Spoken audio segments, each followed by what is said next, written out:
नमस्कार। आज की वीडियो में हम लोग डिस्कस करेंगे रासायनिक समीकरण किसे कहते हैं, जिसे इंग्लिश में केमिकल इक्वेशन बोलते हैं। जबकि इसके पिछले वाली वीडियो में हम लोगों ने रसायन को, समीकरण को, दोनों को अलग अलग सेपरेट वीडियो में डिस्कस कर लिया है, जिसमें हम लोगों ने पढ़ा रसायन की कहीं भी बात हो रही है तो मतलब वहाँ पर पदार्थों का अध्ययन की बात हो रही है। समीकरण का कहीं बात हो रहा है तो मतलब वहाँ पर चीज़ों को सांकेतिक रूप से प्रतीकों के माध्यम से लिखा जा रहा है ना। यदि आज दोनों लोगों को मिला दें तो पता चल रहा है कि पदार्थों को सांकेतिक रूप से लिख देना क्या कहलाएगा, रासायनिक समीकरण कहलाएगा। जैसे में हम लोग देखें कि हाइड्रोजन को हम सिर्फ H लिखते हैं, ऑक्सीजन को O लिखते हैं, है ना, हीलियम को He लिखते हैं। ऐसे ढेर सारी, मतलब जितने सारे एलिमेंट हम लोग पीरियोडिक टेबल में देखते हैं वो सारे के सारे क्या है, सांकेतिक रूप है। तो आपके दिमाग में तुरंत आएगा क्या वो रासायनिक समीकरण ही है। तो उसके लिए मैं बोलूँगा कि रुक जाइए, एक काम कीजिए, ठंडी बहुत पड़ रही है, पहले थोड़ी सी लकड़ी की व्यवस्था कीजिए और हाथ की सेक किया करते हैं, फिर उसके बाद पढ़ेंगे, हम लोग जानेंगे उसको भी क्या कहते हैं। तो आप लोग व्यवस्था करने लगे, लकड़ी लेकर आए, आप लेकर आइए, हम लिख कर बताते हैं। देखिए, आप क्या किए, लकड़ी लेकर आए, लकड़ी के साथ साथ उपला लेकर आए, है ना। जैसे कहीं कहीं गोहरा, कहीं कहीं कंडा बोलते हैं, कंडी बोलते हैं। हमारे यहाँ तो स्त्रीलिंग पुल्लिंग भी बना देते हैं लोग, गोहरा गोहरी बोल देते हैं, कंडा कंडी बोल देते हैं, मतलब उसमें भी स्त्रीलिंग पुल्लिंग बना देते हैं। तो आप मतलब ये सारी चीज़ें लेकर आए, क्या क्या लेकर आए, लकड़ी लेकर आए, लिख दें, गोहरा भी लेकर आए, उसके साथ साथ उपला बोलते हैं उसे कहीं, है ना। उपला वैसे सभी लोग जानते हैं, कहीं कहीं कंडा भी बोलते हैं, है ना, ऐसे। तो आप बोलोगे कि इन दोनों को ऐसे क्यों लिख रहे हो, इन दोनों के बीच में प्लस लगा दो ना। जैसे दो चीज़ है ना, जैसे पैंट और शर्ट होता है, दोनों को ऐड ही तो करते हैं, दो चीज़ें हैं भाई, प्लस लिख दो। ठीक, मैं प्लस कर दे रहा हूँ, कोई बात, कर दिया। चलिए, इन दोनों को मैंने जलाया, क्या किया, तुरंत आपने बोला कि ऐसे कैसे जल जाएगा ये, ऐसे नहीं जल सकता, क्योंकि हम लोगों ने उस दिन पढ़ा था, कोई भी चीज़ जलाई जा रही है तो समझ लीजिए बिना ऑक्सीजन की उपस्थिति के जल ही नहीं सकती। यदि वो जल रही है तो वहाँ पर ऑक्सीजन भी है, ऑक्सीजन भी उसी के साथ जल रहा है, मतलब यदि ऑक्सीजन नहीं है तो वो संभव है ही नहीं कि वो जल जाए, है ना। तो मैं बोला यार, मैं तो जब माचिस जलाता हूँ ना तो तीली तो जल जाती है, ऑक्सीजन तो रहता ही नहीं वहाँ पे। अरे भैया कैसी बात कर रहे हो, वहाँ पर ऑक्सीजन रहता है, जैसे हम हवा ले रहे हैं, सांस ले रहे हैं, तो हवा के साथ साथ ढेर सारी गैसें भी जाती हैं, नाइट्रोजन के साथ साथ कार्बन डाइऑक्साइड, ऑक्सीजन, सारी चीज़ें जाती हैं, लेकिन वो दिखती थोड़ी नहीं। क्या आपको दिख रही है क्या? हाँ यार सही तो बोल रहे हो, दिखती तो नहीं है, ये हवा जो है दिखती तो नहीं है। तो ऐसे ही जब माचिस की तीली जलाते हो ना तो वहाँ पर भी ऑक्सीजन रहता है, यदि नहीं रहे ना तो वहाँ पर जल ही नहीं सकता कोई भी कीमत पे। अच्छा, तो यहाँ पर लिखना पड़ेगा, चलिए ठीक है लिख देता हूँ। क्या किया आपने, ऑक्सीजन था, उसकी उपस्थिति में मैंने क्या किया, जला दिया। जलाया तो क्या क्या मिला, खूब ढेर सारी ज्वाला निकली, हमारे यहाँ बोलते हैं आँच बहुत अच्छी आ रही है। क्या निकला, ज्वाला निकला। जिसे हम हमारे यहाँ लिख दूँ, आँच लिख दूँ तो हमारे यहाँ नाराज हो जाएंगे लोग। आँच, है ना, आँच सही लिखा है, ठीक है, समझ लीजिएगा, कहीं गलती उलटी होगी समझ लीजिएगा। ज्वाला निकला, उसके साथ साथ या फिर आँच निकली, उसके साथ साथ क्या निकला, मैं देख रहा हूँ तो काला धुआं निकल रहा है, तो काला धुआं भी निकल रहा है भैया। फिर बैठा रहा वहाँ पर ना, कुछ टाइम बाद देखा कि वहाँ पर राख भी मिली है। ठीक, इतनी सारी चीज़ें मिली। और जब यहाँ पर लिख रहा हूँ और इन भाई साहब के नीचे लिख रहा हूँ तो ये तुरंत नाराज हो जाएंगे, बोलेंगे पहले पहले तो ये बोलेगा कि मेरी भाषा में लिख, तो अपनी भाषा में क्यों लिख रहा। तो ठीक है भैया, नाराज मत हो, आपकी भाषा में ही लिख रहा हूँ। क्या है देखो, ये क्या है, ये कार्बन के रूप है ना, मतलब लकड़ी है, कपड़ा है, मार्कर है, सारे क्या है, कार्बन के ही रूप है। तो ये क्या है, कार्बन है। ऑक्सीजन तो ठीक है क्योंकि ये इन्हीं की भाषा है, इससे तो नाराज नहीं है। ऑक्सीजन है, जलाया, उसके बाद मिला क्या, मिला क्या मेरे पास, उष्मा मिली। जलना, ज्वाला, आँच, गर्मी, ठंडी, इन सब चीज़ों को साइंस की भाषा में ऊष्मा बोलते हैं, हिंदी में ऊष्मा बोलते हैं, इंग्लिश में हीट बोलते हैं, ठीक है। ऊष्मा मिली, उसके साथ साथ क्या मिला भैया, काला धुआं। काला धुआं का मतलब नाम आया तो क्या है वो, कार्बन डाई ऑक्साइड, है ना। उसके साथ साथ ये भाई साहब तो पीछे पीछे आएंगे, राख मिल गई, ठीक है। यहाँ तक तो सही था, अभी तक तो ये संतुष्ट हो गए। फिर इन्होंने देखा तो बोला कि अरे तू बस इन्हीं का कहना मान रहा है, मेरा भी कहना मान ले, समीकरण में लिख इसे। तो मैंने बोला ठीक है, हम दोनों लोग मिलकर समीकरण में लिखते हैं इसे। तो समीकरण में लिखें तो कैसे लिखेंगे, इसका और संक्षिप्त में क्या है, कार्बन को सी से लिखते हैं, ऑक्सीजन को O2 से लिखते हैं, जला दिया तो मिला क्या, इसे हीट लिखते हैं। यहाँ पर कार्बन डाइऑक्साइड है तो CO2 लिखते हैं। ये राख रहने दो, इनको कोई दिक्कत नहीं, इनसे कोई मतलब नहीं है मुझे। मिला जुलाकर हम लोग कहीं ना कहीं देखा जाए तो इनसे संतुष्ट करने वाली जितनी भी सारी चीज़ें हैं ना, वो सब कुछ कर लिया। अब ये खुश हो गए, मुझे लग रहा है अब ये खुश हो गए तो पता चल जाए कि इनसे इनकी परिभाषा क्या होगी। तो सबसे पहले देखिए ये है क्या, एक रासायनिक समीकरण है, केमिकल चेंजेस हैं, कार्बन और ऑक्सीजन मिला तो यहाँ पर CO2 बन गया। CO2 ऐसी चीज़ें हो गई जो कि अब अपनी अपनी पहली वाली स्थिति नहीं प्राप्त कर सकती, मतलब ये पुनः चेंज होकर यहाँ पर नहीं आ सकती, ऐसा है ना। तो ये क्या है, एक केमिकल रिएक्शन है, केमिकल चेंजेस है। तो ये रासायनिक अभिक्रिया हुई। रासायनिक अभिक्रिया में है क्या, पदार्थ, ये भी पदार्थ है। यदि डिफिनीशन बनाए तो क्या लिखेंगे, किसी भी रासायनिक अभिक्रिया में भाग लेने वाले पदार्थों को किस रूप में, सांकेतिक रूप में लिख दिया जाए तो उसे क्या बोलेंगे, रासायनिक समीकरण बोलेंगे, है ना। क्या क्या मैंने बोला, किसी भी रासायनिक अभिक्रिया के पदार्थों को उसके सांकेतिक रूप में लिख देना रासायनिक समीकरण कहलाता है। ठीक है, यहाँ तक तो हो गया सब कुछ, कोई दिक्कत नहीं है। अब थोड़ा से जो इतनी सारी चीजें आज से इतने दिन से बाकी हैं, आज उनके कसर निकाल लेते हैं। इनको कहते हैं अभिकारक, जिन्हें इंग्लिश में बोलते हैं रिएक्टेंट, इन्हें बोलते हैं उत्पाद, जिन्हें बोलते हैं प्रोडक्ट। अब यदि इन्हें समझने का प्रयास करें कि इन्हें अभिकारक क्यों बोलेंगे, आपके दिमाग में तुरंत हिट करेगा कि भैया कभी आप पदार्थ बोल रहे हो, कभी आप कार्बन बोल रहे हो, कभी अभिकारक बोल रहे हो, ये मैटर क्या है। तो आप ऐसे समझ लीजिए कि जैसे आपका घर का नाम कुछ स्पेशल ही होगा, है ना, एक ही है, दो तो तीन तो होंगे नहीं, चिढ़ाने वाले हो सकते हैं बहुत सारे हों, लेकिन नाम तो एक ही होगा। आप अपने घर पे, अपने गांव पे, अपने कस्बे में, अपने मोहल्ले में अपने पापा के नाम से या मम्मी के नाम से जाने जाते हैं, लेकिन जब वही आप उठकर चले जाते हैं अपने ननिहाल में तो आप अपने नाना के नाम से जाने जाते हैं कि उनका नाती है, होता है ना। सेम वही चीज, सबसे ऊपर क्या है, रसायन है, रसायन के नीचे क्या है, पदार्थ है, पदार्थ के नीचे क्या है, एलिमेंट है ना, ये क्या है, एक पदार्थ ही है ना। अब इनका अपना नाम क्या है, कार्बन है ना। तो मतलब सबसे पहली चीज ये क्या है, रसायन है, दूसरे नंबर पे पदार्थ है, तीसरे नंबर पे इनका पदार्थ में क्या स्थान है, क्या नाम है इनका, इनका कार्बन नाम है। अब ये यहाँ पर आ गए, समझ लो ननिहाल चले गए हैं, तो यहाँ पर चले आए तो यहाँ पे क्या नाम है इनका, अभिकारक है, और यहाँ पर इनका नाम उत्पाद हो गया। सेम वैसे ही, जबकि इनका नाम कार्बन डाइऑक्साइड चाहे यहाँ पर लिखा जाए चाहे जहाँ पे लिखा जाए, लेकिन इनका नाम कार्बन डाइऑक्साइड ही होगा, लेकिन इस स्थान पे इनका नाम उत्पाद होगा। तो क्या ये स्थान कुछ स्पेशल है क्या, ऐसी क्या खास बात है इसमें, तो पहले उसको समझ लेते हैं। देखो, इनको अभिकारक कहते हैं। अभिकारक कहते क्यों है, तो देखो पहले याद रखने का प्रयास करो, याद कैसे रखेंगे, ये अभिकारक है ना, अर्थात अभी अभी क्रिया करने वाला है, क्या, अभी क्रिया करने वाला है, क्रिया नहीं किया है, मतलब रिएक्शन नहीं किया है, अभी क्रिया करने वाला है। अभी क्रिया करने वाले पदार्थों को क्या बोलेंगे हम, अभिकारक बोलेंगे, जो अभी क्रिया नहीं किया है। अर्थात डिफिनीशन बनाएं तो डिफिनीशन कैसे बनाएंगे कि अभिक्रिया में भाग लेने वाले, अभिक्रिया में भाग लेने वाले पदार्थों को क्या बोलेंगे, अभिकारक बोलेंगे। ठीक है, अच्छा तो लगा यार, बड़ा बढ़िया बना, क्या बना, अभिक्रिया में भाग लेने वाले पदार्थों को क्या बोलेंगे, अभिकारक बोलेंगे। ठीक है, यहाँ तक तो समझ में आ गया।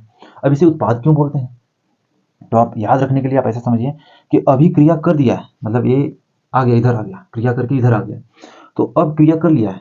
अब क्रिया कर लिया तो रसायन की प्रवृत्ति होती है क्या, कुछ नया बनाना, परिवर्तन होना, कुछ नया कर देना, है ना, कुछ ऐसा कर देना जबकि जो कि अपनी इनिशियल कंडीशन में ना आ पाए।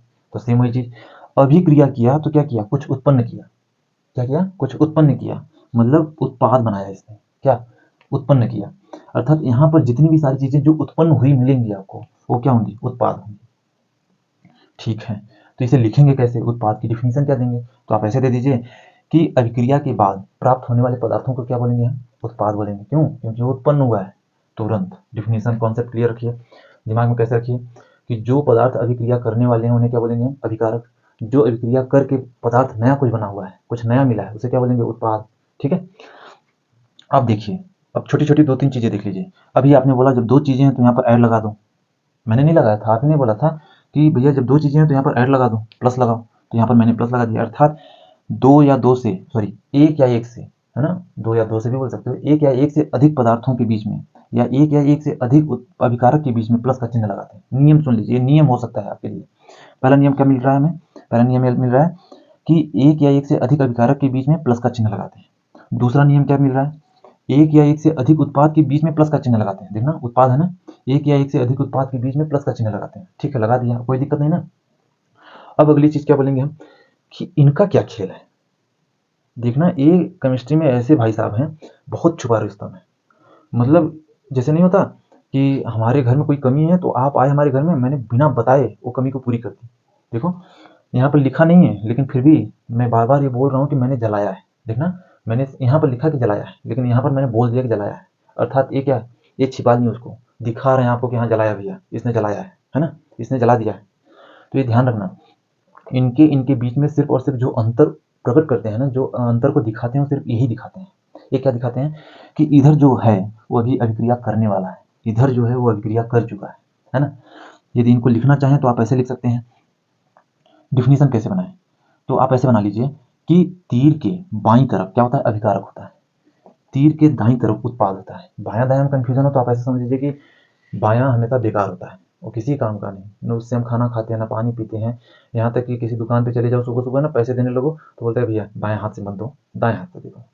मतलब एक खराब होता नहीं है, मैं याद सिर्फ और सिर्फ याद रखने के लिए बता रहा हूँ, है ना। बायां बेकार होता है, आप ऐसे याद रख लीजिए, ब से बायां, ब से बेकार।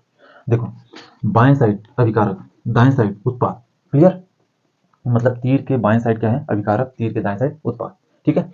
अब आपके दिमाग में तुरंत ये चीज हिट करेगी, क्या हम इसे तीर को यदि हम ऐसे घुमा देते हो तो मैं बोलूंगा घुमाइए, घुमाने में आपको कोई मना नहीं कर रहा। लो मैं घुमा दे रहा हूँ, देखो घुमाने की बात कर रहे हो तो आप ऐसे घुमा लीजिए। हीट मिला था और क्या मिला था, CO2 मिला था, राख भी मिली थी। किसके जलाने से या किसके मिलने से, कार्बन के मिलने से, और साथ साथ ऑक्सीजन के मिलने से। क्या क्या मैंने बोला, कार्बन और ऑक्सीजन के मिलाने से हीट, कार्बन डाइऑक्साइड और राख, ये सारी चीजें मिली। तो आपने बोला कि तो ये चीजें तो इधर हो गई। जी हाँ, ये ऐसे ही होंगी। क्यों, क्योंकि यदि मैं एरो का चिन्ह इस तरह से दिखा दूं तो ये बताने का प्रयास कर रही है कि हीट, कार्बन डाइऑक्साइड, राख मिलकर क्या बना रहे हैं, कार्बन और ऑक्सीजन का निर्माण कर रहे हैं। लेकिन ऐसा होता नहीं है। तो इस चीज का ध्यान रखिएगा, कभी भी तीर की जो दिशा होती है ना, वो रिएक्शन की दिशा को बताती है कि रिएक्शन किधर से किधर की तरफ हो रही है।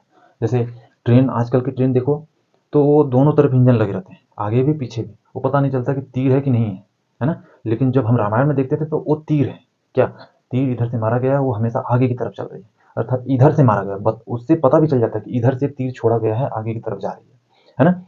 तो सेम वही चीज है, जब तीर इधर से लग रहा है मतलब ये रिएक्शन इधर से इधर की तरफ कंप्लीट हो रही है। लेकिन ये लिखने का गलत, एक बोल सकते हैं प्रैक्टिस सही नहीं होती। प्रैक्टिस इसे सही माना जाता है कि आप इसको हमेशा इस तरह से लिखो, ये प्रैक्टिस सही होती है। तो आप भी प्रयास ये करिए कि लिखा ऐसे, लिखो ऐसे। लेकिन आप लिखने यदि जिद पर आ जाए तो लिख सकते हो, ऐसी कोई दिक्कत नहीं। लेकिन सही प्रैक्टिस यही है, आप इसी को फॉलो करो तो सही है ना। अच्छा, इनमें और क्या कुछ कुछ बातें होती हैं, तो आप ऐसे समझ लीजिए इनको, इनके बारे में आप ऐसे जानिए ना कि जितनी भी सारी चीज़ें परिवर्तित होने वाली होंगी वो सारी की सारी चीज़ें इन्हीं के द्वारा दिखाई जाती हैं कि हाँ भैया ये मिलाया, ये बन गया, बीच में कौन आ गया, ए। ठीक है। अर्थात इनके तरफ अभिकारक, इनके तरफ उत्पाद, वो सारी चीज़ें तो आपने अभी भी देखी। तो मतलब इनका सिर्फ और सिर्फ मेन काम यही होता है कि इनके द्वारा परिवर्तित करके ए बनाया जा रहा है, तो बीच में ए दिखाया जाता है, इसलिए क्योंकि ये दोनों का अंतर स्पष्ट कर सके। ठीक है। अच्छा, हमने किसकी किसकी बात कर ली, अभिकारक की बात कर ली, उत्पाद की बात कर ली, नियम भी बात कर लिए, क्या दो से दो या दो, एक या एक से अधिक के बीच में प्लस का चिन्ह, इधर भी प्लस का चिन्ह, तीर क्या क्या बताती है, अभिक्रिया की दिशा को बताती है। हमेशा ध्यान रखना, एक क्वेश्चन आपसे पूछा भी जाता है कि तीर चिन्ह क्या दिखाता है, तो ये अभिक्रिया की दिशा को दिखाता है। अच्छा, एक चीज छूट रही है, आपके दिमाग में एक चीज और हिट कर सकती है कि जब बाएं साइड अभिकारक है और दाएं साइड उत्पाद है, तो इस कंडीशन में तो वो चीजें सही नहीं बैठ रही, क्योंकि तीर के बाएं साइड तो उत्पाद हो गया, तीर के दाएं साइड अभिकारक हो गया। तो आप एक डिफिनेशन और याद कर लीजिए, क्या कि तीर के हेड की तरफ, तीर के हेड की तरफ, है ना, क्या होता है, उत्पाद होता है। तीर के टेल की तरफ क्या होता है, अधिकारक होता है। मतलब तीर के हेड की तरफ उत्पाद, तीर के टेल की तरफ अधिकारक। ठीक है, आप एक डिफिनेशन ये भी याद कर लीजिए। अच्छा, अब ये सारी बातें कर ली हम लोगों ने, तो एक बातें और रह रही हैं, क्या चीजें, रिएक्शन कितने टाइप के होते हैं। तो मुख्यतः इन्हें दो दो टाइप में बांटा जाता है। पहला संतृप्त बोलते हैं या संतुलित बोलते हैं, कुछ भी बोल सकते हो। दूसरा असंतृप्त, है ना, जिसे असंतुलित भी बोलते हैं। इनका मतलब क्या होता है, बेसिकली सिर्फ इतना जान लीजिए आप, आने वाले दिनों में इसके बारे में विस्तार पूर्वक बातें करेंगे हम लोग। तो इन्हें संतुलित किसे कहेंगे, मैं गया था इनविटेशन में, खूब खाया पिया, खा के जब चलने लगा ना, पता चला यार एक रसगुल्ला और खाना चाहिए था। ये क्या है, ये असंतुलित अवस्था है, ये तृप्त नहीं है। खाना खा लिया, पेट तो भर गया, लेकिन अभी मन नहीं भरा है, अर्थात वहां पर अभी पुष्टि नहीं हुई है कि आप अभी संतुष्ट हो गए हो, है ना। लेकिन यदि मैं 2 ही रोटी खाया, खा के एकदम तृप्त हो गया, नहीं यार अब नहीं चाहिए बस, यदि ऐसा है तो क्या है, संतुष्ट है, अर्थात वो संतुलित है। सेम यदि हम रिएक्शन में हम देखते हैं ना, जैसे मैं एक रिएक्शन अभी देख लीजिए, कार्बन प्लस ऑक्सीजन है, CO2 बना रहा है। ये क्या है, कार्बन यहाँ एक है, कार्बन यहाँ पर भी एक है, ऑक्सीजन 2 है, ऑक्सीजन 2 है। ये चीजें क्या है, ये संतुलित अवस्था है। यहाँ पर भी ऑक्सीजन 2, यहाँ पर भी ऑक्सीजन 2, अर्थात जितना इधर है उतना इधर है, संतुलित अवस्था है। लेकिन यदि मैं बोल दूं H2 प्लस O2, ये मिलकर बना रहे हैं H2O, तो देखना H2 यहाँ पर हाइड्रोजन 2 है, यहाँ पर हाइड्रोजन 2 है, ऑक्सीजन 2 है, यहाँ पर ऑक्सीजन 1 है। ये असंतुलित अवस्था है, असंतृप्त अवस्था है। अब इन्हें समय आने पर इन्हें खिलाया जाएगा, पिलाया जाएगा, संतुष्ट किया जाएगा, जैसे मन होगा वैसे किया जाएगा। लेकिन वो चीज़ें हम आने वाले दिनों में सीखेंगे। फिलहाल के समय आज सिर्फ इतना समझ लीजिए कि यहाँ ये 2 प्रकार के होते हैं। बाकी हम लोगों ने तो आज सारा डिस्कस कर ही लिया। मुझे उम्मीद है कि अच्छे से समझ लिया होगा आप लोगों ने। अब आपका काम ये रहेगा, फिर से मैं वही बोलूँगा, जानते हो आस-पास आप जितनी सारी चीज़ें देख रहे हो ना, उसमें पहले तो रासायनिक समीकरण ढूँढ लो। रासायनिक समीकरण नहीं, पहले क्या ढूँढना, पहले रसायन ढूँढना, फिर रसायन अभिक्रिया ढूँढना, रसायन अभिक्रिया मिल जाए तो फिर क्या ढूँढना, रासायनिक समीकरण ढूँढना। ढूँढिए और मुझे भी बताइए। कहीं पर यदि कहीं कुछ कमी रह गई हो तो उसे भी बताने का प्रयास करिए कि नहीं, उसे सुधारा कैसे जाए, या फिर कुछ गलत हो तो उसे करेक्शन कैसे किया जाए। और कुछ नया जानना हो या फिर कुछ और क्या टॉपिक जाननी है, उसे आप बता सकते हो। ठीक है, मिलते हैं अगली वीडियो में। नमस्कार।